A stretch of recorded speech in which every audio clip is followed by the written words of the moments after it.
Mas, enfim, eu ouvi uma história uma vez que perguntaram para o Spurgeon, né, qual que era o segredo da pregação dele. Eu não sei se é verdade essa história, mas eu gostei dela.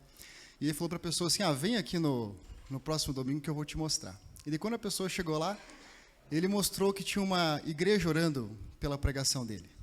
E isso me marcou muito, assim, porque realmente o nosso serviço a Deus, como a gente até viu numa EBD aqui, ele é um serviço que ocorre na dependência de Deus, irmãos, e nunca na nossa força. Então, tendo isso em vista, eu queria orar com vocês agora, e gostaria que, de verdade, cada um de vocês orassem também no seu coração a Deus, para que Deus me conduza agora no momento dessa exposição, e que eu faça uma exposição fiel da palavra de Deus. Que eu não diga aquilo que vem de mim, mas que eu possa expor fielmente a palavra de Deus, que Ele já revelou para a gente. Amém? Vamos orar. Pai nosso Deus, nós estamos aqui por Ti, Deus. Nós estamos aqui, Senhor, porque nós queremos Te adorar, nós queremos Te louvar, nós estamos aqui porque nós Te amamos e nós precisamos de Ti, queremos ouvir de Ti, Deus. Senhor, mas nós não podemos nem Te louvar e nem nos achegar a Ti, e nem ser salvos, e nem pregar, e nem compreender, e nem executar a Tua vontade sem o Teu Espírito Santo, Deus. Senhor, nós dependemos completamente de Ti, Senhor. Então nós Te clamamos, Deus, que o Senhor continue, Senhor, conosco, nos guiando, Senhor. Que o Senhor me abençoe nesse momento da exposição, Pai, para que eu pregue a Tua palavra, e nada mais e nada menos, Deus, mas para que eu exponha aquilo que é o Teu querer, aquilo que é a Tua vontade revelada na Tua santa palavra, Deus. E que essa verdade seja aplicada ao coração de cada um de nós, Deus, para que nós consigamos não ser apenas ouvintes, mas para que nós consigamos ouvir, compreender e praticar, Deus, aquilo que é a Tua palavra. Senhor, esse é o nosso desejo, Deus, porque nós Te amamos e queremos seguir a Tua vontade preceptiva, Senhor, a vontade que o Senhor revelou para nós. Deus, pedimos perdão pelos nossos pecados, Deus, Te agradecemos por essa oportunidade de estarmos aqui e Te pedimos, Senhor, que o Senhor abençoe esse momento. Oramos, Senhor, no nome do nosso Senhor e Salvador, Jesus Cristo. Amém. Meus irmãos, podem abrir a palavra de Deus no livro de Marcos, capítulo 1.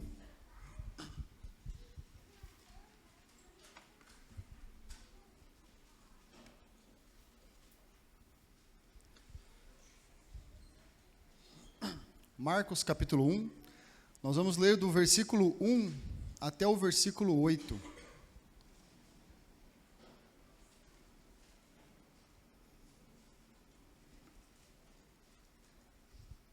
Só vou fazer uma pequena introdução ao livro aqui, bem rapidinho, para contextualizar, antes da gente iniciar essa leitura, para que quando a gente começar já a leitura do livro de Marcos, aqui do capítulo 1, a gente já tenha em conta, a gente já tenha uma noção de qual que é esse contexto, do que a gente vai ler, o que a gente pode esperar, de que maneira a gente pode fazer essa leitura, essa interpretação.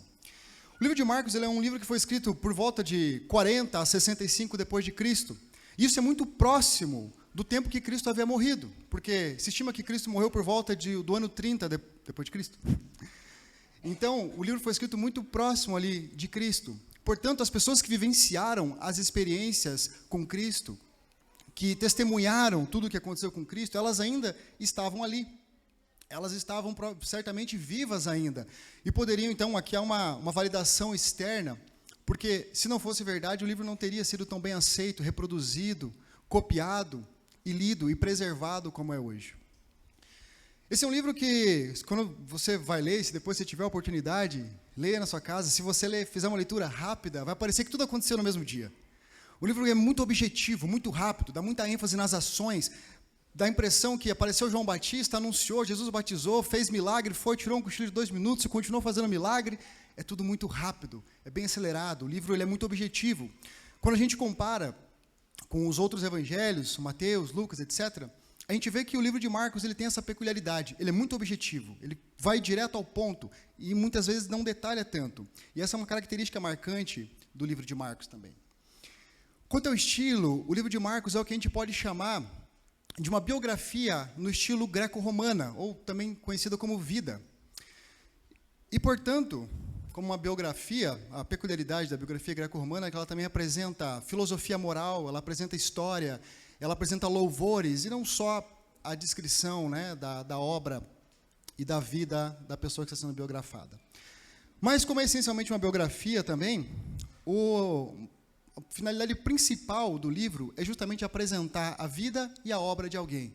E adivinhe, é Cristo. Então, no livro de Marcos, a gente vai conhecer mais de Jesus, a gente vai conhecer mais sobre Cristo.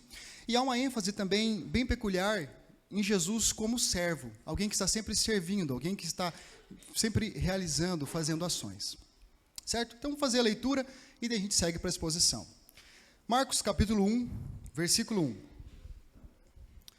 Princípio do Evangelho de Jesus Cristo, Filho de Deus, como está escrito na profecia de Isaías: eis que envio o meu mensageiro adiante de você, o qual preparará o seu caminho. Vós que clama no deserto, preparem o caminho do Senhor, endireitem as suas veredas. E foi assim que João Batista apareceu no deserto, pregando o batismo de arrependimento para a remissão de pecados. E toda a região da Judéia e todos os moradores de Jerusalém iam até ele. E, confessando os seus pecados, eram batizados por ele no rio Jordão. A roupa de João era feita de pelos de camelo, e ele usava um cinto de couro, e se alimentava de gafanhotos e mel silvestre. E João pregava, dizendo: depois de mim, vem aquele que é mais poderoso do que eu, do qual não sou digno de, curvando-me, desamarrar as correias das suas sandálias.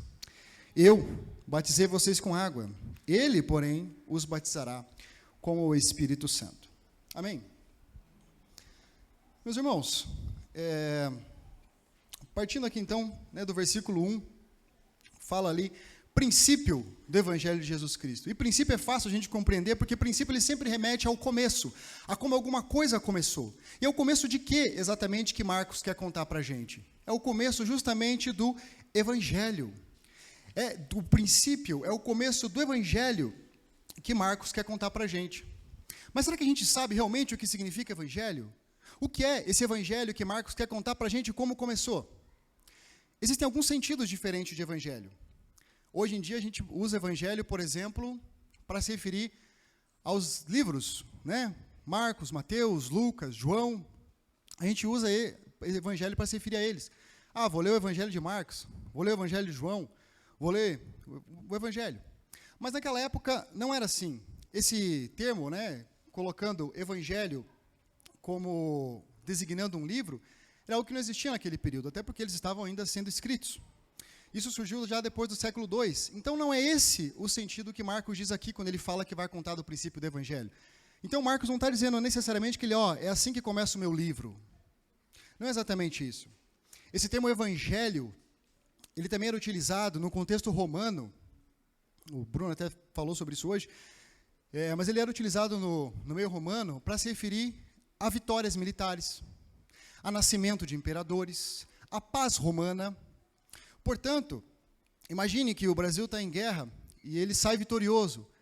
Isso, se fosse no contexto romano, a gente poderia dizer que é um evangelho, uma vitória militar. Portanto, evangelho é realmente o que a gente conhece comumente como uma boa nova, uma boa notícia, algo bom, uma boa notícia, realmente uma boa nova. Mas não é só esse também o sentido de evangelho. No sentido mais estritamente bíblico, a gente tem evangelho como o poder de Deus para a salvação de todo aquele que crê, como diz em Romanos 1,16. Em 1 Coríntios, capítulo 15, versículo 3 a 4, diz que Cristo morreu pelos nossos pecados, segundo as Escrituras. Foi sepultado e ressuscitou ao terceiro dia, segundo as Escrituras também. Irmãos, uma vitória militar é uma boa notícia. Ter filhos é uma boa notícia. Ter uma membresia é uma boa notícia. Mas a maior boa notícia é a salvação em Cristo.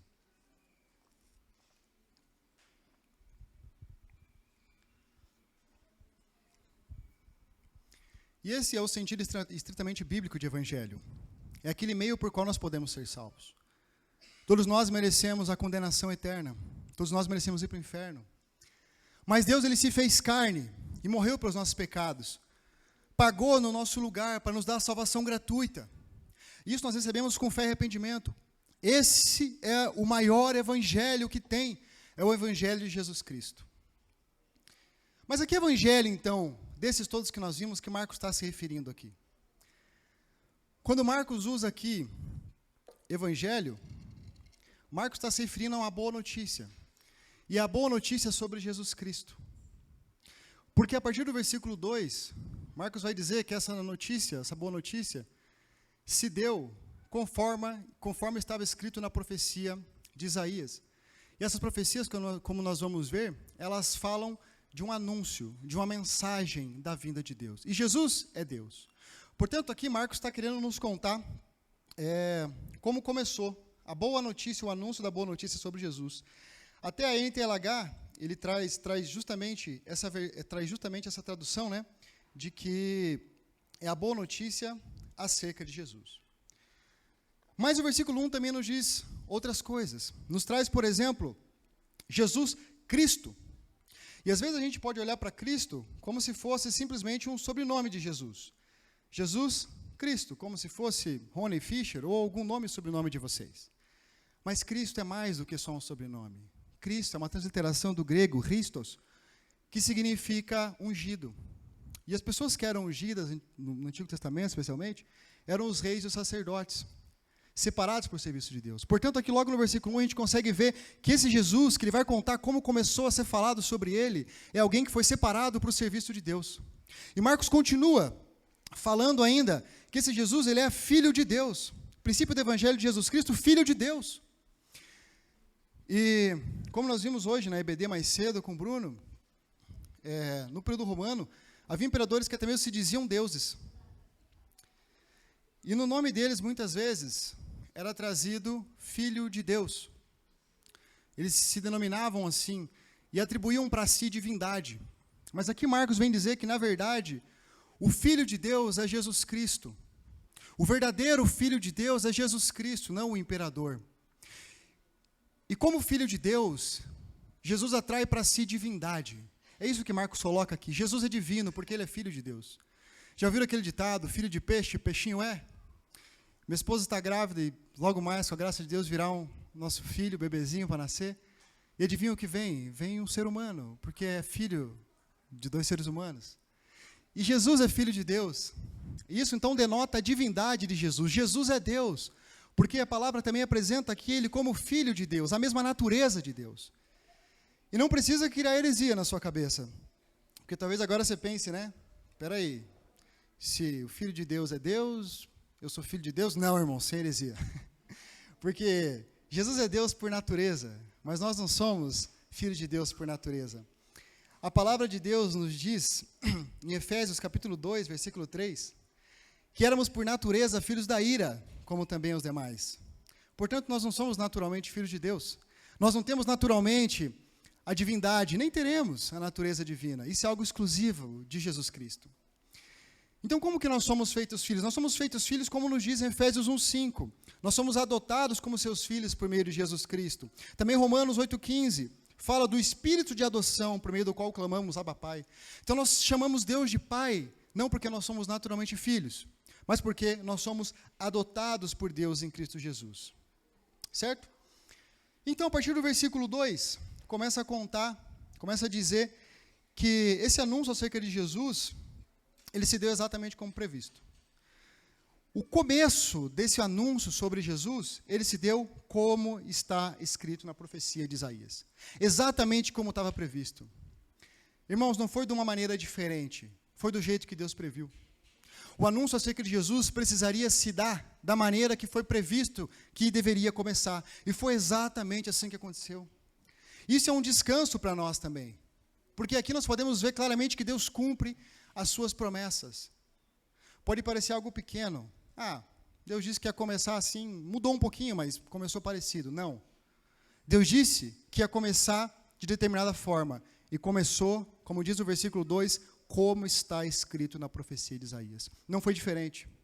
Irmãos, nós podemos descansar nas promessas de Deus, porque Deus cumpre tudo o que Ele promete para nós. Cada minúcia, cada detalhe daquilo que Deus diz, cada detalhe que Deus promete, Deus cumpre nas nossas vidas. Porque Deus é fiel e nós podemos descansar. E aqui não foi diferente. Deus especificou como ia começar a ser falado sobre o Messias, e exatamente assim é que começou. E aqui só um pequeno parênteses, que no versículo 2 diz, como estava escrito na profecia de Isaías. Mas a seguir é colocada a profecia de Malaquias 3:1. E daí, só um parênteses apologético. Por que Marcos disse que estava escrito na profecia de Isaías e a seguir ele cita a profecia de Malaquias? Irmãos, isso é muito normal, muito tranquilo, muito fácil de explicar. Hoje nós vivemos, especialmente quem faz ou fez faculdade, sabe que a gente tem normas de citação muito rígidas. pela nossa ABNT. Mas na época de Marcos, não. Lembra que ele escreveu no ano 40, 66, né? Nós estamos no ano 2024, então era diferente. Isso aqui era uma prática comum. Você apontava uma pessoa principal e você colocava até mesmo mais de um. Então é exatamente isso que Marcos faz aqui. Ele diz que estava escrito na profecia de Isaías, e primeiro ele cita Malaquias, e a seguir ele cita também Isaías. E para alguém que lê a Bíblia, que tem mais intimidade com o conhecimento bíblico, vai entender isso com tranquilidade, sabendo que ele está fazendo referência a duas profecias diferentes. Certo? Então, dito isto, como é que estava escrito, então? Diz assim, o que diz nessa profecia? Eis que envio o meu mensageiro adiante de você, o qual preparará o seu caminho. Então, veja que alguém seria enviado para preparar o caminho do Senhor. É assim que está profetizado lá em Malaquias. Alguém seria enviado para preparar esse caminho. E conforme a gente vê em Malaquias 3:1, diz assim: eis que eu envio o meu mensageiro, que preparará o caminho diante de mim, e de repente virá ao seu templo o Senhor, a quem vós buscais, e o mensageiro da aliança, a quem vós desejais. Eis que ele vem, diz o Senhor dos Exércitos. É assim a profecia de Malaquias, capítulo 3, versículo 1. Então a gente consegue observar nessa profecia que haveria de vir alguém antes que viesse o próprio Deus. E é exatamente isso que Marcos vai demonstrar para a gente que João Batista cumpriu. Ele foi a pessoa que veio antes de que Cristo viesse, para anunciar, então, o seu caminho. E aqui é uma pequena mudança, porque em Malaquias, Deus diz que enviaria alguém que prepararia o caminho diante de mim, Deus diz. Mas quando Marcos cita, ele diz,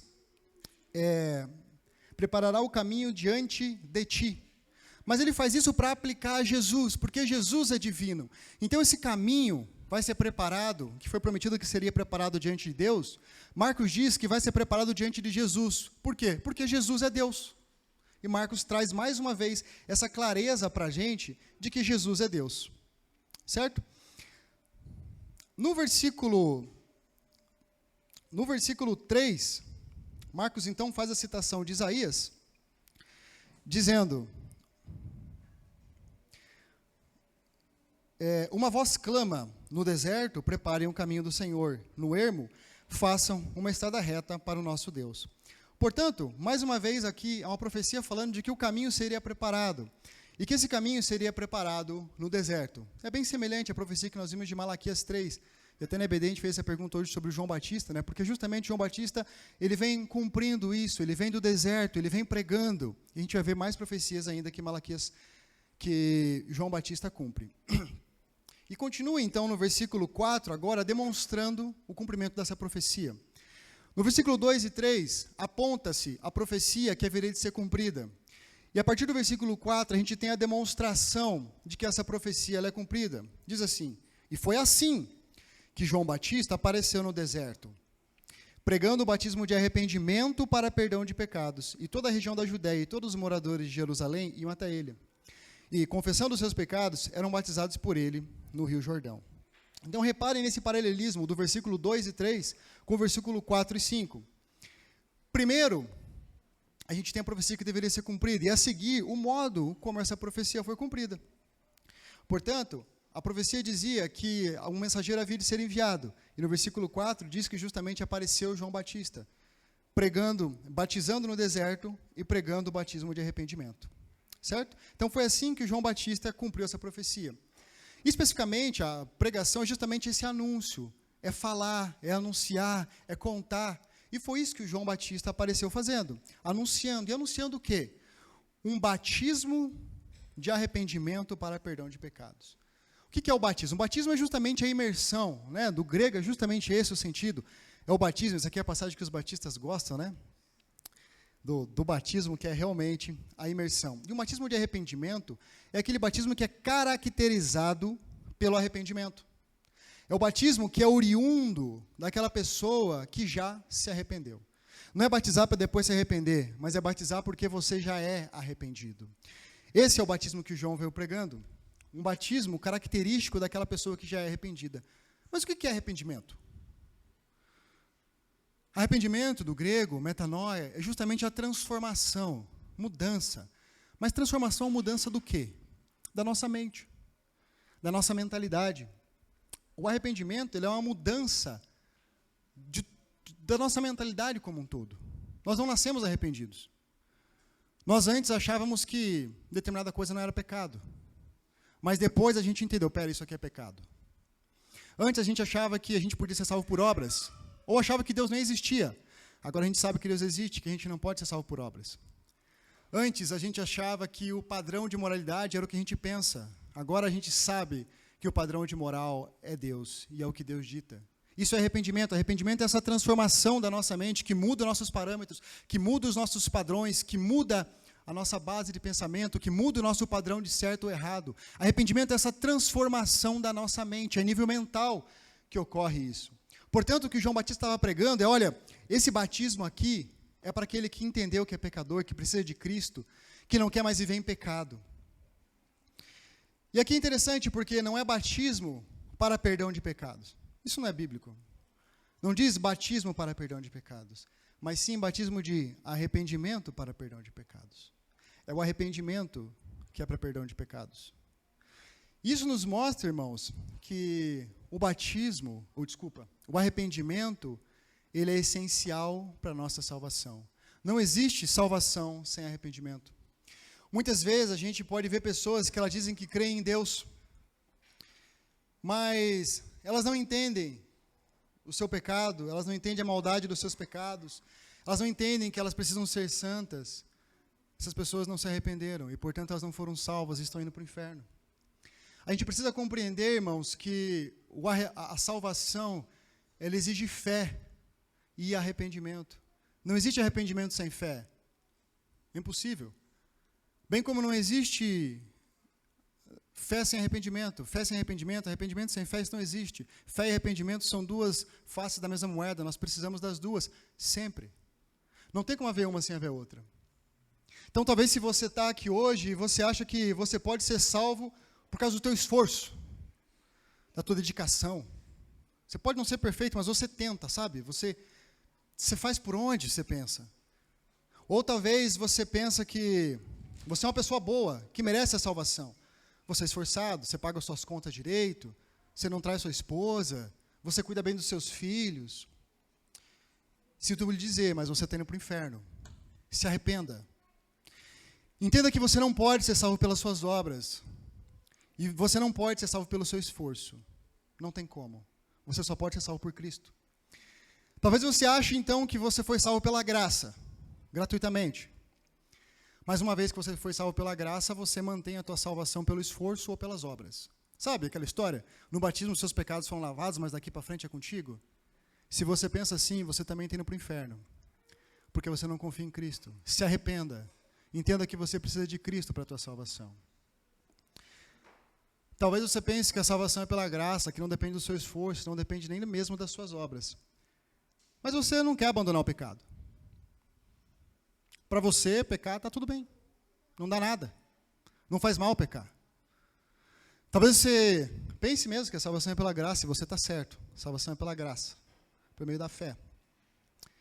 Mas talvez você pense, então, que você pode viver uma vida deliberadamente em pecado, que você não precisa de mudança. Talvez você pense que você não precisa amar a Deus, desejar a Deus, ou ter repulsa ao pecado. Irmão, sinto muito, você não se arrependeu. O arrependimento muda a nossa mente, faz a gente detestar o pecado, faz a gente amar o que é santo, faz a gente desejar o que é Deus, repulsar o que é pecaminoso. Não que não haverá batalha, nós vamos batalhar contra o nosso pecado, mas quando há arrependimento, nós não queremos pecar, nós queremos ser santos.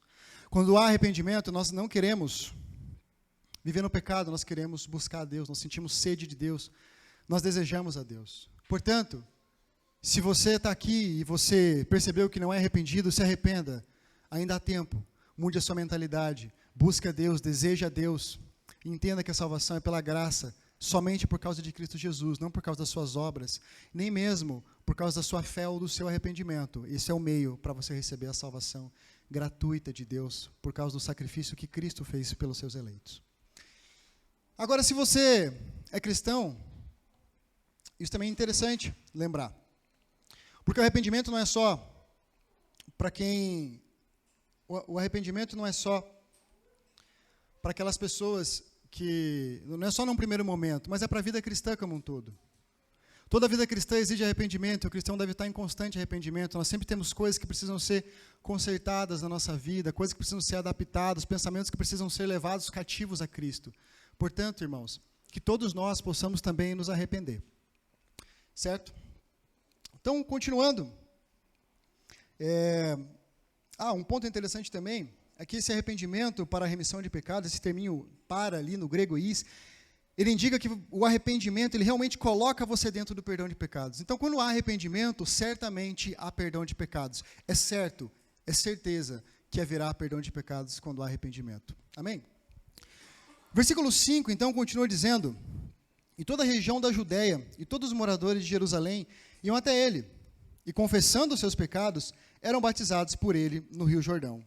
Portanto, não eram poucas pessoas que viram o preparo que João Batista fez no caminho, mas muitas pessoas iam até ele e, confessando os seus pecados, elas eram batizadas. Então vejam a importância que há aqui da confissão de pecados. A confissão de pecados ela é o característico daquele que efetivamente se arrependeu. Aquele que se arrependeu reconhece seus pecados e assim confessa.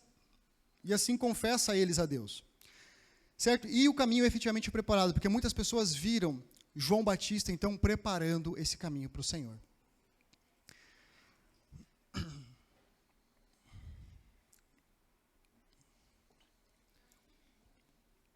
E a partir do versículo 6, então, a gente pode ver a continuação, dizendo: e a roupa de João Batista era feita de pelos de camelo. Ele usava um cinto de couro e se alimentava de gafanhotos e mel silvestre. Tem uma profecia em Malaquias 4:5, que antes do terrível e grande dia do Senhor, Deus enviaria o profeta Elias. E algumas pessoas até tiram isso de contexto para dizer que haveria uma reencarnação de Elias. Não se trata de reencarnação, mas de alguém no mesmo espírito, no mesmo ânimo, alguém do mesmo tipo, alguém que vem em semelhança. E essa profecia de Malaquias 4:5, que seria enviado alguém à semelhança de João Batista antes que viesse o dia do Senhor. E aqui, justamente, se a gente olhar para esse versículo, nossa, por que esse versículo está aqui, falando de moda, da maneira como João se vestia, da roupa dele, Por que está isso aqui? Isso aqui está aqui porque também demonstra o cumprimento profético acerca da preparação do caminho do Senhor. Porque isso demonstra que João Batista, ele também se vestia à semelhança de Elias.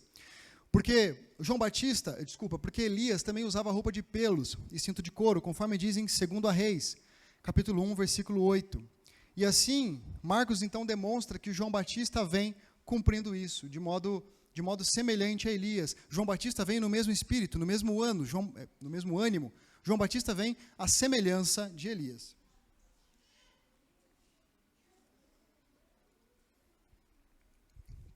Também fala da alimentação, que ele se alimentava de gafanhotos e mel silvestre. E esse também é um tipo de alimentação típico do deserto. E é justamente no deserto que a profecia diz que seria anunciada essa vinda do Senhor. Portanto, esse versículo está aqui para demonstrar mais uma vez o cumprimento da profecia acerca do anúncio da vinda de Deus. Certo? A partir do versículo 7, então, nós temos um certo detalhamento dessa pregação de João Batista. Diz assim em versículo 7: e João pregava dizendo: depois de mim vem aquele que é mais poderoso do que eu, do qual não sou digno de, curvando-me, desamarrar as correias das sandálias. E aqui é muito bacana, porque João Batista, ele continua então nesse anúncio acerca de Jesus, anunciando: olha, não sou eu o Messias, é depois de mim que vem aquele que é maior do que eu não sou digno nem de, me curvando, desamarrar as suas sandálias, nem disso eu sou digno. Então João, ele fez esse anúncio, o preparo do caminho. Esse é o ponto central dessa passagem que nós estamos lendo. João Batista preparou o caminho para o Senhor conforme estava escrito na profecia. Deus cumpriu a sua profecia por meio de João Batista. Mas aqui também há uma aplicação muito prática para a gente. Porque João Batista, até perguntaram para ele se ele era aquele, que haveria de vir, ou se ele era Elias. Mas aqui nessa parte a gente vê claramente que João Batista ele não atraiu para si a glória. João Batista não falou: venham a mim, vocês que estão cansados. João Batista não fez isso. João Batista ele continuou anunciando: depois de mim é que vem aquele que ainda por cima é muito maior do que eu. João Batista se manteve fiel e não atrair a glória para si, mas em conduzir a glória para Deus, aquele que efetivamente é merecedor de toda a honra e de toda a glória. Isso fica de exemplo para a gente. Quantas vezes nós somos tentados a atrair para a gente a glória de alguma coisa? Talvez uma pregação, como eu estou fazendo aqui. Talvez num louvor, que nós fazemos todos os domingos. Talvez ofertando. Talvez com um canal no YouTube, a pretexto de vão ensinar a palavra de Deus. E quantas vezes nessas e muitas outras situações nós somos tentados, ao invés de anunciar que Cristo está vindo, ser tentado a anunciar o nosso próprio nome, a fazer o nosso nome crescer, a se engrandecer, a conseguir crédito, reconhecimento, glória. Mas João Batista nos deixa de exemplo que ele não fez isso. Irmãos, nós também devemos cuidar para não fazer o mesmo. Nós não podemos atrair jamais a glória para a gente, nós não somos o foco, nós não somos o centro. Cristo é o centro, nós precisamos anunciar Cristo, crucificado e ressuscitado, e dizer, Ele vem. Não sou eu o centro, não é o pregador, não é o louvor, não é o professor, não é o mestre, o centro é Cristo. E nós precisamos cuidar para nós não atrairmos a glória para nós, mas juntos apontarmos, Cristo vem, Cristo virá, Cristo é o nosso centro. E continuando então, João Batista diz, a partir do versículo 8, eu batizei vocês na água. Ele, porém, os batizará com o Espírito Santo. Nessa passagem aqui é um paralelo. João, mais uma vez, está apontando a diferença entre o trabalho dele e o trabalho de Cristo. O serviço dele, a superioridade do serviço de Cristo. João Batista, ele está realmente batizando com água. Como que ele batiza com água? Né? Como a gente viu no Rio Jordão, né? Imergindo as pessoas no rio. Mas o paralelo aqui é que Cristo fará isso, mas no Espírito Santo.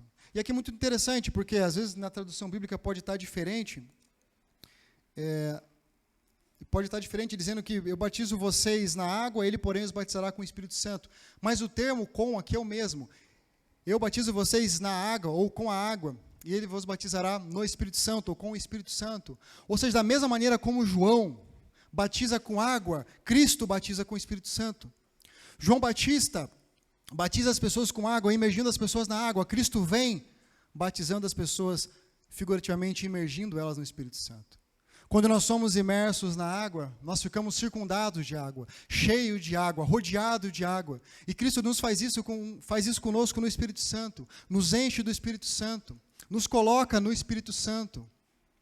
E isso é um dos serviços de Cristo. É Cristo que faz nos encher do Espírito Santo. Como João Batista nos coloca na água, Cristo nos coloca no Espírito Santo, nos enche do Espírito Santo. Amém, irmãos? Queria fazer só uma conclusão, então, nesse anúncio de João Batista, para demonstrar como que João Batista, então, ele cumpre as profecias do Antigo Testamento. A profecia do Antigo Testamento, em resumo, diria que viria alguém. Esse alguém prepararia o caminho do Senhor, antes que, então, o próprio Deus viesse. E João faz isso, apontando o pecado das pessoas, pregando arrependimento e fé, e anunciando que o Messias viria. É exatamente isso que a gente viu. João Batista anunciou, arrependam-se. João Batista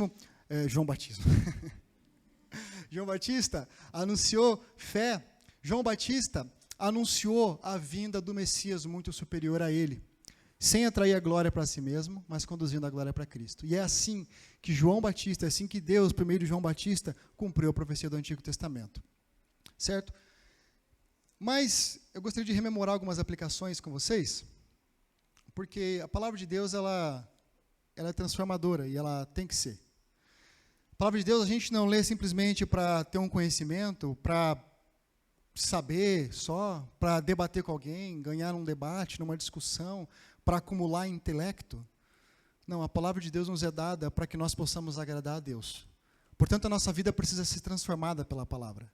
E a pergunta é como que a nossa vida pode ser transformada por meio dessa palavra? Que verdades nós podemos extrair daqui dessa passagem para que nossa vida ela seja transformada e nós possamos andar conforme a vontade santa de Deus?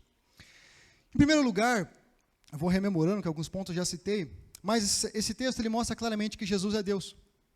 Primeiro, ele é o Cristo, ele é aquele que é separado, é diferente, é distinto. Mas ele também é filho de Deus, tem a mesma natureza de Deus. Portanto, aqui nós conseguimos ver que Jesus é Deus. Também na adaptação que Marcos faz do versículo 2, do capítulo 1 de Marcos, ele pega Malaquias, que estava escrito que o caminho seria preparado diante de Deus, e diz que esse caminho será preparado diante de Jesus. Ele está mais uma vez atribuindo divindade a Cristo. Portanto, aqui, nessa passagem, especialmente nos versículos 1 e 2, nós podemos ver claramente que Marcos apresenta Jesus como Deus. Além disso, Jesus também é o cumprimento da profecia messiânica. Havia uma profecia de que Deus viria. No caso, nós vimos Malaquias 1 e também Isaías. Deus viria. E Jesus é essa pessoa que haveria de vir. É Deus que haveria de vir. Então, que a gente também se lembre disso. Outro ponto interessante é que a salvação exige arrependimento. Não existe salvação sem arrependimento. Nós vamos, inclusive, ter batismo em breve, e o requisito do batismo é arrependimento e fé. Você que vai batizar, você se arrependeu? Você confia mesmo em Cristo? Para você que já é batizado, talvez até membro da igreja, isso é uma coisa que nós temos que fazer, verificar se nós estamos mesmo na fé. Nós estamos arrependidos? Houve arrependimento na nossa vida? Ou não, você não vê diferença entre a sua vida antes e depois de Cristo? Como era a sua vida antes de Cristo? É igual hoje? Seu pensamento não mudou? Seus padrões não mudaram? O seu padrão de certo e errado não foi alterado? Aquilo que você gostava de fazer, você continua gostando e continua fazendo? Para mim, continua a mesma coisa. Ou teve uma cisão, uma ruptura, uma mudança antes de Cristo e depois de Cristo? Irmão, se não teve mudança, você precisa se arrepender. Porque nós vemos, por exemplo, de Romanos 1, 2 e 3, que nós não nascemos arrependidos, irmãos. Há uma mudança. Nós precisamos saber que o nosso padrão de vida tem que ser conforme a palavra de Deus. Você se importa com a palavra de Deus? Você se importa com a vontade divina? Você deseja Deus? Você deseja ser santo? Você deseja parar de pecar ou não? Ou para você, tanto faz para mim, pecar, não pecar, tanto faz, buscar a Deus, não buscar, eu não sinto falta, não me interesso. Como é a sua vida? Se é assim, você precisa se arrepender. Com arrependimento, nós não vamos nos tornar perfeitos, mas nós vamos rejeitar o pecado, nós vamos querer batalhar contra o pecado, nós vamos ter sede, desejo por Deus, nós vamos ter vontade de ser santo, ainda que a gente não consiga, mas a nossa mente é transformada, irmãos. E essa transformação, ela resulta nas obras, mas é diferente dela. Portanto, precisamos de arrependimento. E o arrependimento não é algo que acontece apenas uma vez na vida. Não é tipo, antes do batismo, ou no momento da conversão, depois, pronto, já me arrependi uma vez, agora não preciso mais. O arrependimento é algo constante, conforme nos diz Romanos também. A palavra de Deus nos diz Romanos que nós não devemos nos deixar conformar pelos padrões desse mundo, mas nós devemos nós devemos transformar-nos pela renovação da nossa mente. O arrependimento é algo contínuo na vida do cristão. Nós precisamos continuamente ser renovados. A nossa mente precisa ser renovada. Nossos pensamentos precisam ser levados cativos a Cristo, submetidos à vontade de Cristo. O arrependimento não acontece uma vez na vida, ele acontece todos os dias. Para quem tem mais tempo de caminhada cristã, como o pastor Luiz Henrique ali, que já tem uns 50 anos de conversão, e ele se converteu aos 40, se ele olhar para trás, certamente tem coisas que ele não achava que era pecado no começo, mas que ele acha que é hoje, que ele entende que é. A mudança vai ocorrer na nossa vida. Eu olho para a minha vida, eu vejo coisas que eu pensava, isso não é pecado, não dá nada. Hoje em dia eu olho e penso, meu Deus, como que eu não sabia que isso era pecado? A nossa mente vai sendo transformada, ela vai sendo amoldada à vontade de Cristo, e nós vamos sendo constantemente transformados. Nós, mesmo convertidos, precisamos de constante arrependimento, nós precisamos de renovação da nossa mente. E também, na hora do evangelismo, nós precisamos nos lembrar disso. A salvação é totalmente gratuita. Ela não é por causa do arrependimento, ou da fé, ou nosso esforço, ou nossas obras. A salvação é por causa de Cristo, porque Cristo morreu e pagou pelo pecado dos seus eleitos. Certo? A salvação não é porque nós merecemos, mas é porque Cristo morreu por nós. Mas nós recebemos essa salvação com fé e arrependimento. Veja como nós acabamos de ler, pregando o batismo de arrependimento para perdão de pecados. Efésios 2 vai dizer que nós somos salvos pela graça por meio da fé. Então, a salvação ela vem com fé e arrependimento. E não tem como existir fé sem arrependimento e nem arrependimento sem fé. Veja, são duas faces da mesma moeda. Quando você confia verdadeiramente em Jesus, e Jesus diz, o pecado é mau, se você confia nele, você fala, é verdade, o pecado é mau. Jesus diz, você precisa ser santo, você fala, é verdade, eu confio em Jesus. Então veja que o seu padrão da sua mente foi alterado. Agora, se você não confia em Jesus, você precisa ser transformado, você precisa entender que Ele é bom, que Ele é verdadeiro, e precisa confiar nele. E quando ocorre isso, há a transformação da mente. Então, essas duas coisas, fé e arrependimento, elas andam de mão dadas, são muito íntimas. Não existe um sem outro. E nós precisamos pregar o Evangelho, o completo.